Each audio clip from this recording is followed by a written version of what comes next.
Olá, meus queridos e amados irmãos, que a graça e a paz de nosso Senhor Jesus Cristo estejam sobre as vossas vidas.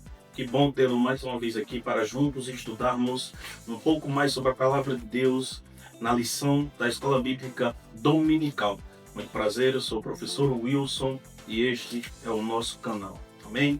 Meus queridos, nós estamos estudando a lição de número 7, 17 de agosto de 2025.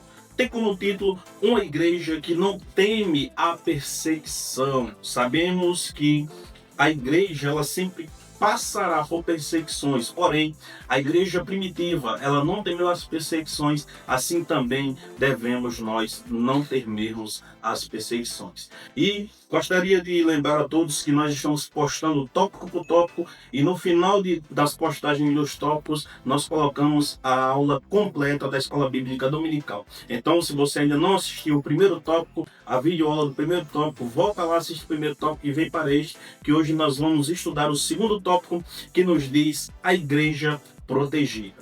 A igreja passará por perseguições, não tem perseguições, mas no meio da perseguição, Deus ele protege a sua igreja. O primeiro subtópico do segundo tópico nos diz uma igreja de Deus.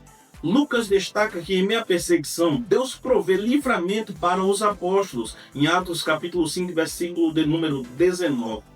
A igreja não era apenas perseguida, mas também protegida. A igreja aqui contou com a presença de anjos, seres de natureza totalmente sobrenatural. É de conhecimento que a igreja ela vai sim padecer perseguições, ela vai sofrer perseguições, isso aí é notório.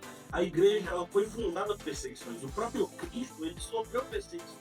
A igreja primitiva também, nós vemos isso durante toda esta lição, como nós lemos no livro de Atos, mas também é importante observarmos que, no meio das perseguições, Deus ele sempre irá proteger a sua igreja, pois assim também foi no livro de Atos. No livro de Atos dos Apóstolos, nós vemos como os anjos protegeram a sua igreja. Existe uma matéria na teologia chamada de angelologia. Na angelologia, nós estudamos sobre os anjos, como os anjos eles são separados categoricamente com suas posições. Por exemplo, o anjo Gabriel, o anjo mensageiro, o anjo Miguel é um anjo guerreiro, um anjo que luta ali em favor da igreja de Jesus Cristo e do senhorio de nosso Senhor e Salvador Jesus Cristo, nosso Deus. Então, meus queridos, é importante observarmos isso. Por quê? Porque em Atos capítulo número 5, versículo número 19, nós vamos ver perfeitamente isso com clareza. Pois enquanto a igreja estava orando por Pedro, o anjo foi lá, meus irmãos, abriu as portas da prisão e permitiu que Pedro saísse. Não é incomum a presença de anjos no livro de Atos. Nós vamos ver a presença dos anjos em Atos capítulo 2, versículo número 7. Quando eles estavam presentes na libertação de Pedro da prisão, o anjo foi lá, abriu a prisão, enquanto a igreja fazia contínua oração. Nós vemos também em Atos, capítulo 8, versículo número 26, quando Filipe, em sua missão evangélica, também foi ali surpreendido, os anjos estiveram ali.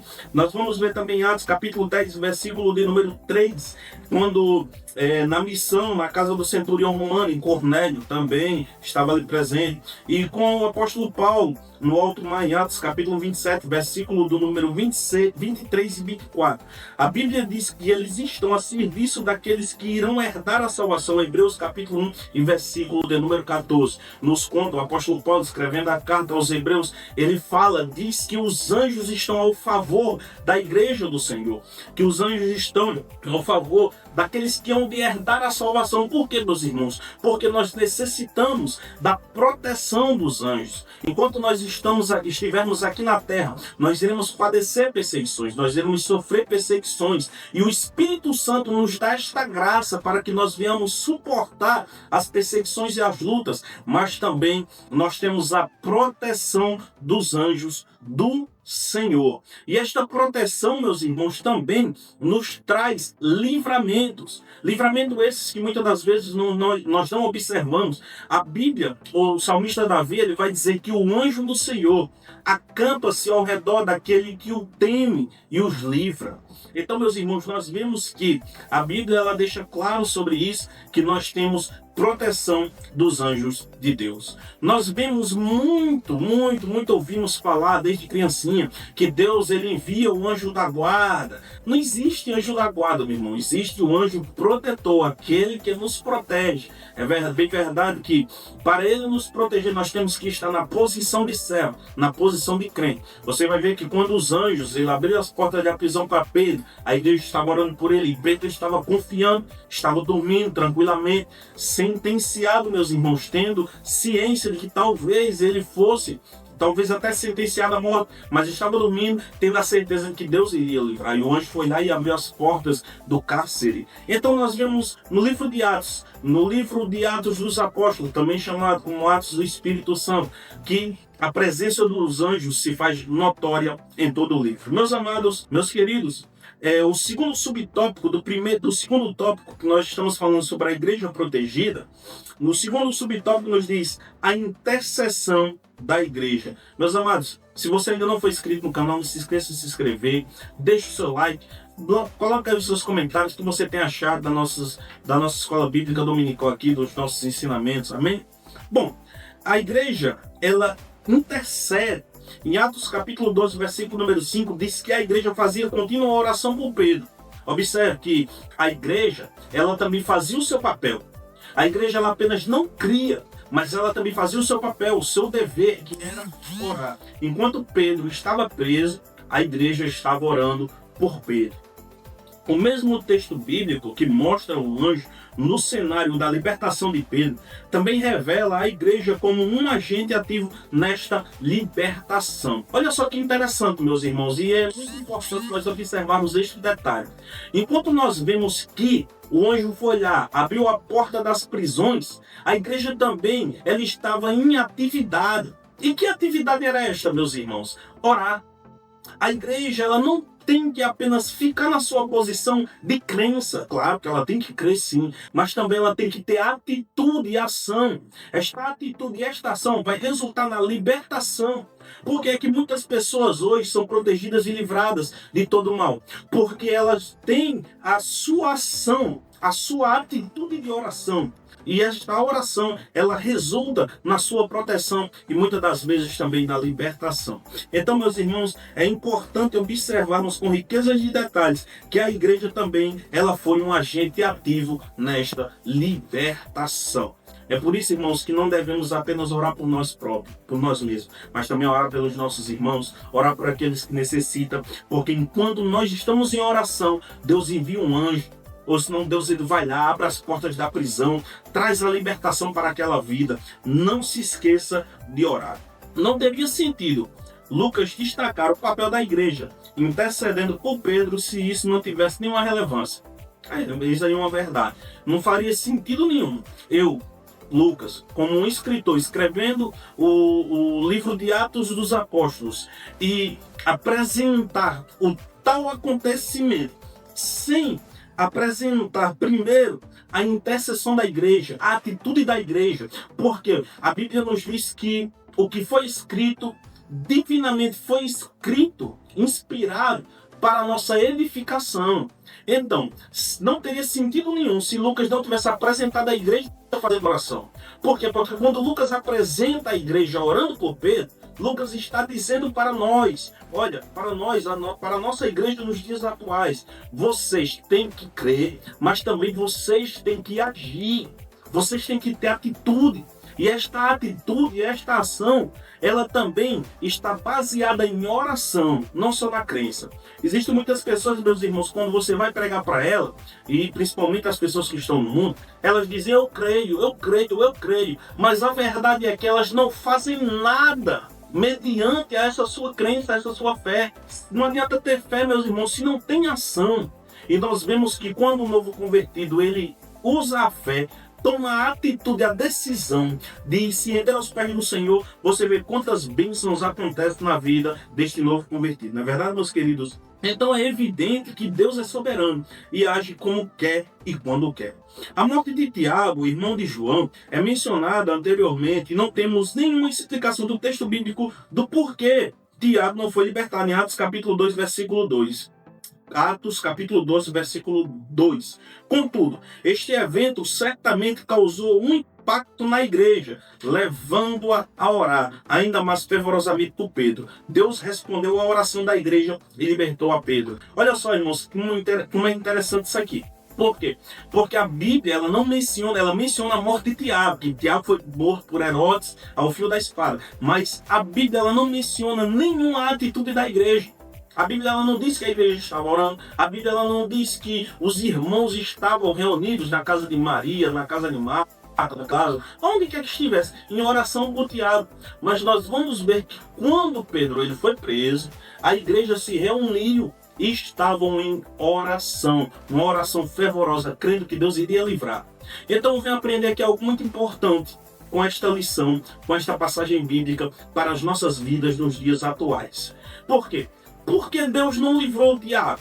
Deus não poderia ter livrado Tiago como livrou a Pedro, mas existem situações que Deus causa para fazer com que alguma geração futura ou uma geração presente, ela venha tomar uma atitude que venha causar um impacto em uma geração futura. Observe que quando Tiago ele foi morto, que Pedro ele foi preso, a igreja ficou tão temorosa de um jeito que eles se reuniram em oração, causando um impacto espiritual gigantesco na vida daquela igreja.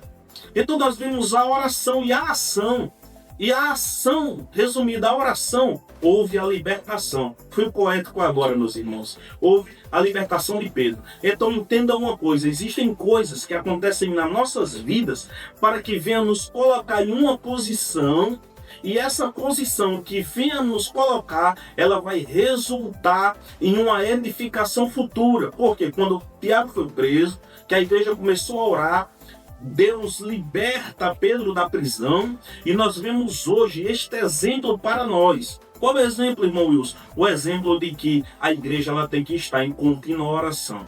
Ela não pode cessar de orar no meio da perseguição. Não é agora, irmãos, no meio da perseguição que nós temos que parar. Não é agora, irmãos, no meio da perseguição que nós temos que retroceder. Pelo contrário, é no meio da perseguição que a igreja realmente tem que se levantar, tem que se reerguer e tem que lutar. Mas lutar de forma espiritual. Porque o apóstolo Paulo ele vai nos dizer que a nossa luta não é contra a carne e contra o sangue, mas sim contra as hostes espirituais da maldade. O terceiro subtópico do Senhor fala o valor da oração.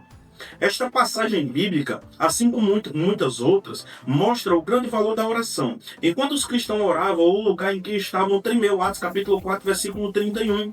Quando Paulo orava, teve uma visão com Ananias de Damasco orando pela cura dele. Atos capítulo 9, versículo 11 e 12. Quando Cornélio orava, um anjo se apresentou a ele, Atos capítulo 10, versículo 3. E os apóstolos oravam para que os cristãos fossem batizados no Espírito Santo, em Atos capítulo 8, versículo 15. Não podemos subestimar o poder da oração. A conhecida frase, muita oração, muito poder, pouca oração, pouco poder, ainda continua atual e sempre continuará atual. Meus queridos, é uma triste realidade dos dias atuais, é que muitas igrejas hoje abandonaram a prática da oração. Muitas igrejas hoje abandonaram a prática da oração e aderiram para si à prática dos shows. Culto, para muitas igrejas hoje, é shows. E eles não tiram mais nem 15 minutos de oração. Eu fico preocupado, meus irmãos, com as nossas igrejas nos dias atuais, quando a gente levanta 15 minutinhos de oração na igreja e quando a gente olha para trás, a gente está naquela oração e se algum nos chama a atenção, a gente olha para trás, a gente vê muitas pessoas em pé, ou aliás, sentadas. Pessoas que não dobram nem os seus joelhos para orar nem 15 minutos, meus irmãos. E a prática da oração, ela está fugindo dos nossos templos. Mas a igreja, ela iniciou reunida em oração. Assim foi o que aconteceu na casa de Pedro. E nós vamos ver, aliás, naquela situação em que Pedro se encontrava. E nós vamos ver, meus irmãos, como foi mencionado no livro de Atos, vários momentos em que eles estavam orando e aconteceu o sobrenatural de Deus. Uma igreja que não tem mais a prática da oração, o sobrenatural de Deus não acontece mais no meio dessa igreja. É por isso que nós não vemos mais o operar de Deus no meio das igrejas. É por isso que nós não vemos mais as pessoas entrarem endemoniadas nas igrejas e saindo libertas, pessoas entrarem enfermas nas igrejas e não sendo curadas. Nós não vemos mais a manifestação pura, real do poder de Deus. Por quê, irmãos? Porque as igrejas, os crentes dos dias atuais estão abandonando a prática da oração. E nós temos que continuar orando. Nós não podemos abandonar a prática da oração. Como o nosso amado e querido pastor escreveu aqui na lição, esta frase ainda continua muito atual. Muito poder, pouca oração, pouco poder. Meus queridos, que nós não venhamos abandonar a prática da oração, não só na nossa vida, mas também nos templos, na igreja, porque uma igreja reunida é como um cordão de muitas dobras, meus irmãos. Não tem aquele que consiga torar esta corda no meio, porque a igreja ela está reunida e a Bíblia nos diz que eles faziam contínuas orações. Meus queridos, que Deus os abençoe. Espero que este segundo tópico tenha sido muito edificante para a sua vida. Continue orando pelo irmão Wilson, que eu estou apresentando vocês também em minhas orações. Que Deus os abençoe. Até o terceiro tópico, em nome de Jesus.